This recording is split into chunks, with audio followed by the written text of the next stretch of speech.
Welcome to another episode of Culture Capital, where we take a deep dive into the world of trends, algorithm, creator economy, and literally the world we live in at large.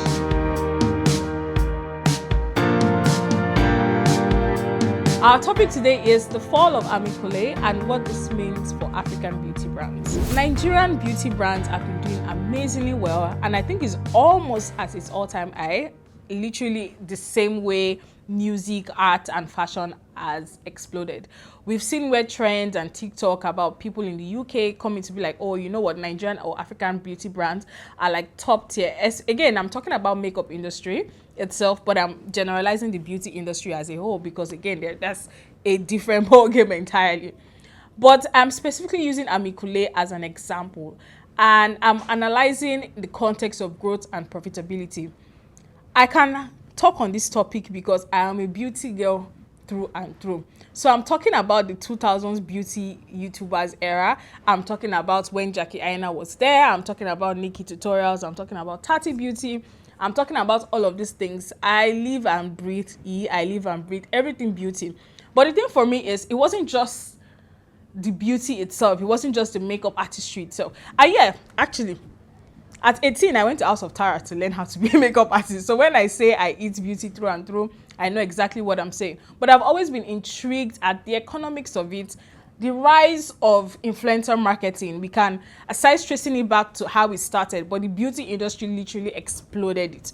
And even from beauty, literally, or TikTok or Instagram, we can honestly link the beauty industry to influencer marketing. I do not want to divert, but I've also seen Nigerian beauty brands like Beauty by AD, Zaron, we had Nuban Beauty, who have tried to scale, but it's also not as easy as it seems, regardless of how we had our all-time. I remember when Jackie Aina first used Nuban Beauty on a YouTube video, but then we've moved to a certain extent, and I'm also seeing the rave, where Dirty December, IJGB are buying Nigerian beauty brands and makeup brands to go and use in the diaspora. But this takes me back to the topic at hand, context of growth and profitability. But I don't know if you know who Ami Colé is. If you're a beauty girl through and through, you probably know what this is, but then let me explain.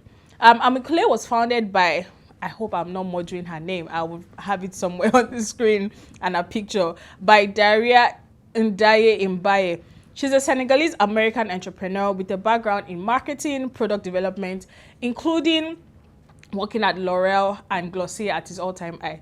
These are relevant information to this topic because now you can tell that this is somebody who was deeply rooted in context of product development and marketing. So those are the usual, those are like the, when we're talking about the B2C or D2C business funnel, those are two main things that people talk about. Do you even know what you're doing with the product and how are you marketing it? But we can tell this person knows exactly what she's talking about. The mission for the brand was provide clean skin enhancing makeup products, specifically designed for the melanin-rich skin. So again, let's take it back to 2020 when we had the NSAS, but then we had the Black Lives Movement. We had a lot of things. And that was also the all-time high of inclusivity and all of those things. I watched the interview with Emma Grade and Ami Colé, and when I was also reading through all of our interviews and some of the things that she had said during the court interview when she announced the closure of Ami Colé, I also ran into and fell in love with Ami Colé while watching YouTubers and content creators such as Aisha Harun and Any Given Sunday. They eventually even had collabs with them last year or 2 years ago. So Ami Colé wasn't a brand that you would not know existed, especially in the black beauty space. Ami Colé it's literally an all-time high. One thing, the product was amazing. You can tell that the product development was thought out through and through to the T. Its achievements, some of its achievements also included, literally in its pre-seed funding, it was able to raise over $1 million in pre-seed. And over time, it ended up being in Sephora. It started at 200 stores, but ultimately, I think from watching the interview with Emma Grade, it ended up being in 600 Sephora stores. So this is within 4 years, and this takes me back to the context of growth and profitability. So why did Ami Colé shut down? Based off of the research from interviews, podcasts, and all of those things that I've gathered, here are 5 reasons why Ami Colé shut down and how it affects African beauty brands. I'm going to read it off this because I do not want to miss any points because it's very important. Sustainable growth versus profitability. In the rise of social media, in the rise of trend, in the rise of everything, I'm going to use, this is why I bring Utopia in. So you remember, if you're not a beauty girl through and through, Utopia is the beauty brand that included jet black. Like, nobody is jet black. So why would you say you are being inclusive and then you produce a jet black foundation? That wasn't even the messy part of it all. It was the fact that they were even trying to justify that jet black. But again, that's a different thing because I really just think that's rage bait. I have a different episode talking about rage baiting and clickbaiting, especially when brands are now doing it now. I think that should be my next video, so please watch out for that. So in terms of sustainable growth and profitability, you can grow exponentially. But if you are not profitable, how do you want to solidify this? You have investors running down your neck, you have people to pay, you have, and even when, aside even those people growing, are you growing alongside how that brand grows? One of the things she said in the interview was that she wished she fired earlier and she wished she wasn't so grateful for some of the people that were working for her, even though they weren't the best fit for the brand at the time and also at the pace at which it was growing. Let me explain that. One thing I've learned about business is that your inner character or your insecurities actually come through your business, because I could understand what she meant when she said some people decided to work for her and then she was grateful because it was a thing of, oh my, I'm so lucky to have these people with me, but really they were not doing the best that they could have. In terms of growth and also profitability, again, there are a lot of things to package the brand, get investors interest in. Again, it happened at the rise of Black Lives Movement. This was where people, venture capitalists were like, oh, if you're not investing in black brands, you have to do that. So it was a case of, there are some investment, when I say like, all money is not good money, because at that point in time, said there are certain investments and certain opportunities that she had that she shouldn't have taken at that time, at that point in time, because they were not ready as a brand. And even Emma Grade was one of those people she went for investment. And when Emma Grade was explaining why she didn't invest at that time, it was because there wasn't a track record. Again, she was a 9-to-5 girl, marketing girl, product development through and through. She hadn't failed and succeeded on her own. Emma Grade was like, right now, you've seen like the bad side of things, you know what to do next. This is the time where she would actually put her money in, because our investment was not performative. A lot of those people who dropped money at that point in time were performative at the end of the day, just because they wanted to say, oh, we invested in this brand. So one thing African brands should be wary about. So when we're at the rise of certain things, it might look like it's good. There are certain, some of our, let me go back to the music industry. There are some deals some of them took because, again, Afrobeat was the thing at that point in time. And then it really just didn't make any sense. They had no business taking those opportunities at that time. So one thing African brands should be able to understand, that for growth and longevity, especially because a lot of people are using investors' money, a lot of people are going through loans to pay for those things. So when we're looking at sustainability, growth, and profitability, you should really understand where you're at a certain point in time. There are also some brands, like I'm using Utopia as an example right now, because Utopia, you could tell that that founder, I can't remember her name, I tried to put a picture somewhere and her name, wanted to grow that brand. The release of that foundation was because she really wanted to grow the brand and sell it. Like, those people were not, they had no business with the legacy brand that she built and beauty brands. And we should also understand that some of these brands, especially in Nigeria, I'm going to even talk about the context of influencer marketing. And then when brands are coming in, we have international brands. Again, we have the numbers. We're beauty girls through and through in Nigeria. We have the numbers, we have the aesthetics, we have the vibe. We can tell a lot of international brands are interested here. And they have a lot of money to spend. We forget that some of these brands are LVMH backed brands. Like, how do you want to beat that? So a lot of Nigerian brands are sort of forced to want to compete with that in terms of how much they spend in their marketing, in terms of how much they spend in influencer trips and all of those things. Please, you don't have to force yourself.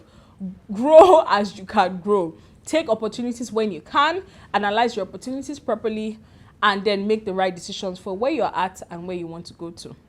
My second thing I took away from that interview and all of the things I've read about it is the importance of understanding investors' expectations and alignment in mentorship.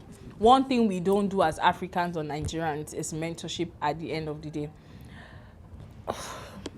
If I start with that, would come back because there are two sides to that context of mentorship on its own. But if you're running a business, you honestly need a mentor. It might not just be mentors in that industry.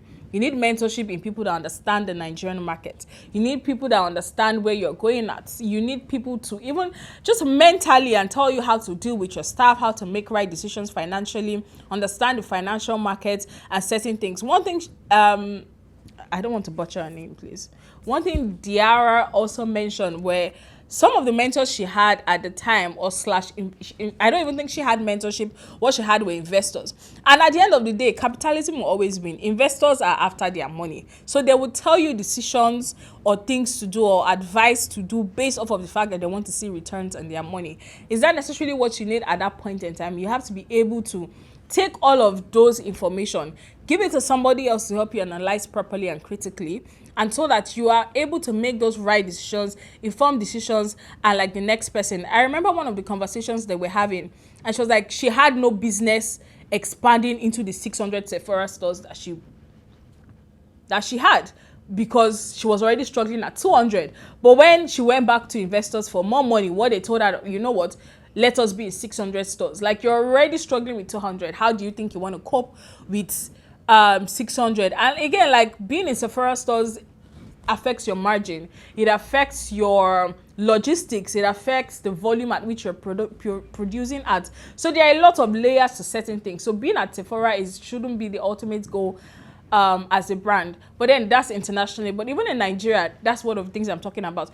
If you know that your direct to consumer is your best bet, please do it. Find how you go to meet those customers, right? Instead of looking for retailers, instead of expanding, instead of having, if your foundation is like your best bet, you can expand in ranges, right? But you shouldn't just decide you want to do everything at once, because again, capital is very necessary, and there is no way you can push your brand if you're honestly just doing things just because everybody said you should do so, or you feel because that's what the industry says. There's a different thing in timing and alignment with what your industry is at that point in time, but you have to have discernment or have people who help you make those right decisions. So two things I'm going to put together is market fit and consumer behavior. Because something is trending on TikTok for 2 weeks or a week and a half does not mean you have to manufacture those products. In my first episode, I said, if something is trending right now, just best believe there are a group of people who are cashing those checks. You can't afford to jump on every trend. You can't afford to release every palette at every point in time. You can't afford to... Right now, I've always been a blush girl through and through, but right now, Makeup by Esther's... Is it Esther? Yeah. Esther's blush thing, makeup trend is happening right now. We've had so much trend, the trad wife, we've had literally. So as a brand, if you are not true to your ethos or understanding your market fit or understanding your core consumer behavior, you are just going to waste money and you cannot grow and be profitable. It's honestly like, it's not possible. So from the beginning, you should understand who your target market is. Who are you catering to? Is the Gen Zs? Or even in Nigeria, like, I wouldn't necessarily say you should, if you're not a fashion brand, I don't necessarily think you should not, I don't necessarily think you should say or compartmentalize who your target markets are, but you can talk about it in terms of skin, in terms of foundation, in terms of pigment, in terms of, there are a whole lot of things where people need. An oily girl, so anything matte and dewy or something, I can, so be the best at what you're doing. Understand what your consumer wants. If you are moving with consumers, obviously consumers' taste changes at the end of the day, but one thing about quality products would always stay true to it, and you have to also evolve. Again, there are nuances to these things. It's never a one size fits all, but you really need to understand where you're at, where you're going to, and who your consumers are. In the context of growth and profitability, remember I said earlier, there are nuances to these things. So you honestly have to pick what resonates with you. One thing about this also, how you can achieve growth and profitability, because again, doing business in Nigeria is hard. So we know that. And then your diversification and resilience are two things that can probably help you.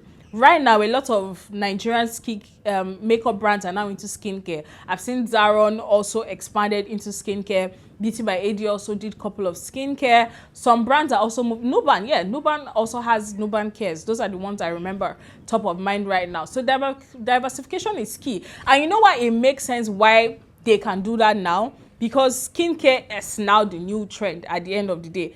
And then most of those international brands, except the drugstore ones, are now like, they are ridiculously expensive. So if our Nigerian brands can also give us chemical grade amazing skincare brands, we would obviously buy it, right? But then if you want to be profitable and have growth, you can't just say because every brand is now doing skincare, you have to. Do you really need to in the first place? Do you have the capacity to? When we're talking about capacity, there is volume. How many things are you exporting or importing? Are you making it here?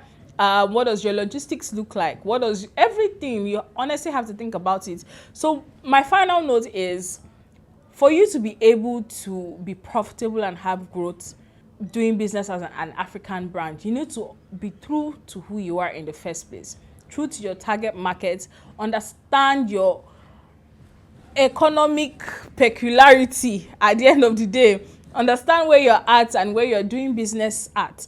Because if you don't have that understanding, if you can't find your foot, and to be honest, you can even be a brand that is starting here, at the end of the day, it's not working here. You probably have to go somewhere else for you to flourish. You just really need to understand where you're at, again, where you're going, and then discernment to follow through. Thank you, and I'll see you guys in my next one.